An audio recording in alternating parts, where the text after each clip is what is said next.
Oi pessoal, nesse vídeo eu vou mostrar para vocês uma resenha dos lápis de cor da Castle Arts que eu tive a oportunidade de receber da ilustradora Johanna Basford. Ela me enviou essa lata Botanical com 24 cores e eu vou mostrar tudo aqui para vocês. Vamos lá então?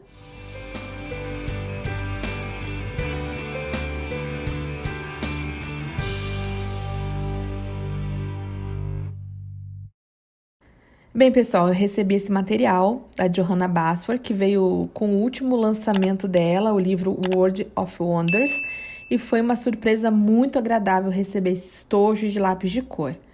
A Castle Arts é uma marca inglesa, no entanto, os lápis são fabricados na China, e essa marca comercializa diversos materiais, como tintas acrílicas, tintas a óleo, aquarela, tintas para tecido, canetas gel, sketchbook, lápis graduado e lápis de cor. Quanto aos lápis de cor, a Castle Arts possui tanto o lápis permanente quanto os lápis aquareláveis.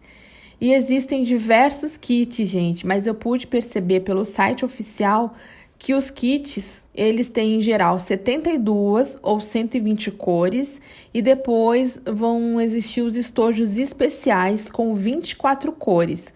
E essas cores são selecionadas para compor uma paleta específica.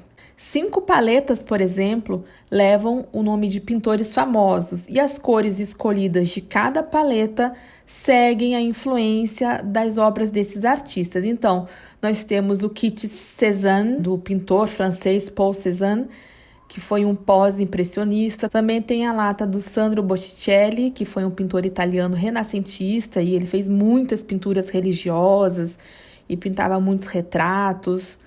Outra caixinha é a do Monet, que foi um dos fundadores do impressionismo francês. Tem também a latinha do Kandinsky, que foi quem pintou a primeira obra totalmente abstrata do mundo ocidental. E ele é bem interessante porque ele faz toda uma associação das cores, da vibração das cores com a música. E também tem o kit Van Gogh, né, que tem uma arte bem dramática, como eu gosto. Existem outros kits e até o momento que eu estava gravando esse vídeo são os kits Seascape, Landscape, Urban, Portrait, que é uma coleção aí para retratos, e o Botanical, que foi esse que eu recebi. Mas todos os kits, gente, têm as cores básicas, né? O amarelo, azul, vermelho, branco, preto. E o que vai diferenciar um kit do outro é que um vai ter mais tons de verde, outro vai ter mais tons de azul. Nesse kit que eu recebi, por exemplo, das 24 cores, quase metade da caixa é formada por verdes e marrons, né? Que é o kit botânico. Até o amarelo é um tom mais amarronzado, como vocês vão ver a seguir. Esses lápis não são vendidos no Brasil e para adquirir você vai ter que conversar com alguém que faça a importação ou pedir para algum conhecido que traga do exterior ou até comprar num desses sites aí de fora, tá? Então, vamos ver aqui esse kit que eu ganhei, que essa caixa é de latinha. Dentro vieram 2 folders, um com os materiais da marca e também uma paleta de cores usada de forma geral nesses materiais de arte e comercializados por eles. E no outro panfleto tem uma paleta específica dessa caixa Botanical e também um passo a passo de uma flor, uma libélula, que é a mesma ilustração que está estampada na tampa, usando os lápis de cor que vieram nessa caixa.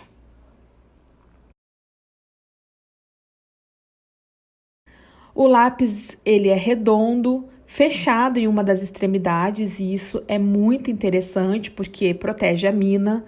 O lápis tem referência tanto com números quanto com o nome das cores. E no outro lado vem o nome da marca estampada, escrito Soft Touch, indicando então que o lápis é macio. Gostei também que essa extremidade vem pintada, indicando a cor do lápis, o que facilita bastante na hora que a gente está pintando. Mas nem todas as cores estampadas correspondem à cor da mina. Por exemplo, esse roxinho, o purple, que é o 029, No papel ele se parece mais com um magenta e também aí vão ter outras cores que vieram assim. Então esse lápis é daquele tipo que a gente vai ter que estar com a tabela do lado ou ficar riscando num papel até pegar bem o jeito dele. Não encontrei informações sobre o diâmetro da mina, mas eu acredito que seja em torno de 3 milímetros, porque não é uma mina muito fina não, tá? E a madeira é excelente, macia, leve, facilitando na hora de apontar. E como esse é o primeiro canal a fazer resenha com testes, vamos lá que os testes ainda estão mais específicos, gente. Teste número 1. Nesse primeiro teste, eu gosto de ver como são as misturas das cores entre si. Então, eu faço esse círculo cromático, usando as cores primárias tradicionais, que são o amarelo, o vermelho, o azul. E, no entanto, como aqui se trata de uma paleta temática, eu usei as cores disponíveis nessa caixa. Nesse teste, além das misturas, é possível analisar outros aspectos como a homogeneidade do pigmento no papel, se forma gruminhos enquanto a gente colore e se as misturas ficam brilhantes e bonitas. E nesse caso dá para ver que as cores se misturaram bem e o resultado ficou homogêneo. Teste número 2.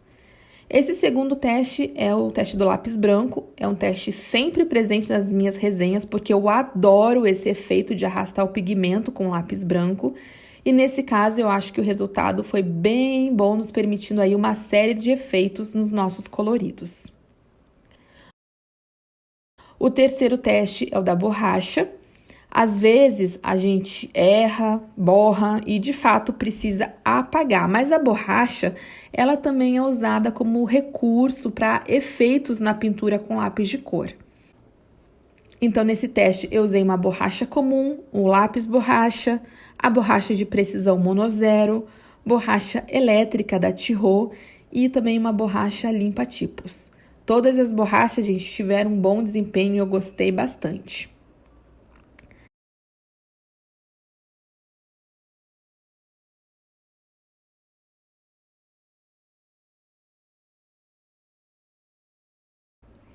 O teste 4 é muito simples, é só para ver se o lápis aquarela. Muitas vezes os lápis não são aquareláveis, porém eles acabam aquarelando um pouquinho e eu acho isso interessante que a gente saiba, porque a gente pode tirar algum proveito dessa informação, seja para fazer algum efeito, minimizar algum erro ou até para cuidar na hora de passar um verniz spray, por exemplo, ou fazer técnicas mistas com tintas. E aí a gente pode perceber que de fato não aquarela quase nada, só a cor azul, que já é um pouco mais escura e marcou um pouco mais, mas de fato não aquarelou como já era esperado. Eu gosto muito de observar algumas cores, como o preto e o vermelho, porque são as cores, no meu ponto de vista, as mais prejudicadas, digamos assim. Tem muito preto por aí que é cinza, que é azul escuro, e muito vermelho que é alaranjado. Então, vocês podem ver que as cores são bem bonitas. O preto tá muito bom. O vermelho, que eu achei ele levemente alaranjado, mas eu volto ao ponto, né, que é uma caixa temática. Então, eu acredito que um kit mais completo deva ter aí um vermelho bem intenso. Agora, nos degradês, gente, eu consegui fazer uma passagem de cor aí bem tranquila e as cores se misturaram super bem.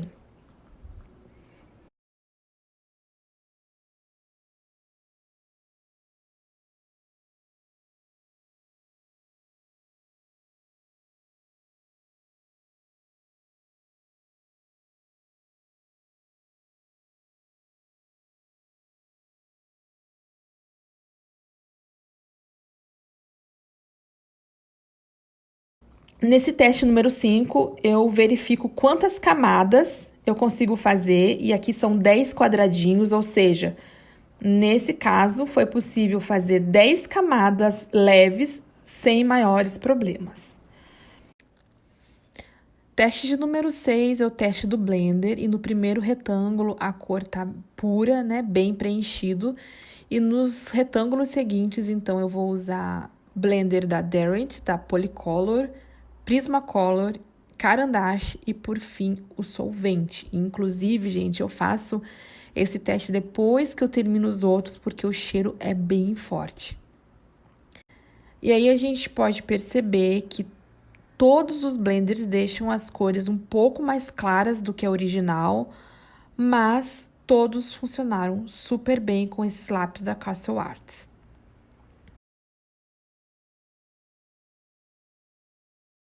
Em relação à maciez, e fazendo já um comparativo com outras marcas, esses lápis vão lembrar muito os Tris Vibes ou até o Super Soft da Faber-Castell. Não é exatamente a mesma coisa, mas isso é só para vocês terem um parâmetro de comparação com marcas comercializadas aqui no Brasil. Então, são lápis permanentes, macios, não tanto como um Prismacolor, por exemplo, que é uma manteiga, mas eu considero que eles têm uma maciez similar a esses lápis que eu citei, uma maciez um pouco maior que a maioria dos lápis permanentes. E agora eu vou testar esses lápis em diferentes papéis, começando pelo papel preto, que ficou com resultado ok, as cores mais claras apareceram bem, as outras nem tanto. Já no craft deu super certo, as cores todas ficaram muito bem. E agora no papel liso, e aqui eu tô usando o Bristol XL da Canson, que é bem lisinho, e eu gostei muito do resultado. Claro que no papel liso as cores ficam levemente mais claras, né, do que num papel um pouquinho mais texturizado, que já fica mais vibrante, mas ainda assim eu gostei bastante. Esse papel que eu tô usando agora é o Nostalgia da Hahnemühle, um papel que eu tenho usado muito, né, que eu gosto bastante de usar e deu para perceber que, de fato, as cores ficaram um pouco mais brilhantes, assim, mais expressivas do que no papel super liso. E enquanto eu vou pintando essa florzinha com os lápis da Castle Arts, eu quero contar para vocês que eu fui buscar algumas informações sobre esse material. Então, gente, ele não é um material profissional. E no site oficial da Castle Arts, eles informam que são feitos, sim, testes internos para verificar o desempenho dos lápis de cor em relação à luz, mas os resultados não são divulgados. Eles dizem que algumas cores são mais propensas a desbotar com o tempo, e isso inclui o rosa, o amarelo e o azul claro, né? Ou seja, basicamente eles estão falando das cores primárias, né? E se as cores primárias já são propensas a desbotar, imagina o restante. Claro que aqui a gente está falando sobre exposição à luz a longo tempo, à luz solar, né? Trabalhos que ficam expostos na parede, em quadros, em museu e tudo mais. Que já não é muito nosso caso, né? Eu acredito que a grande maioria pinta nos livros, que são fechados depois. Um ou outro trabalho é exposto, né, pessoal? Mas então a gente vai ter que ficar bem alerta quanto a isso, né, na hora de expor um trabalho, de colocar num quadro, de deixar ele com essa exposição à luz, porque inclusive eles recomendam uma aplicação mais densa de pigmento por meio de camadas extras e até fazer um polimento, caso a gente queira expor um trabalho. Citam ainda que seja evitada a exposição à luz solar direta. Bom, pelo menos eles não usam a palavra profissional como estratégia de marketing, embora seja um bom lápis de cor. Então é isso, pessoal. Espero muito que vocês tenham gostado desse review. Se vocês gostam de vídeos assim, clique em gostei para mim. Se inscreva no canal se você ainda não é inscrito e me conta aqui nos comentários o que vocês acharam desse material. E se vocês já têm esse lápis, me conta se vocês concordam ou não com o que eu mostrei aqui para vocês. Um beijo grande e até mais!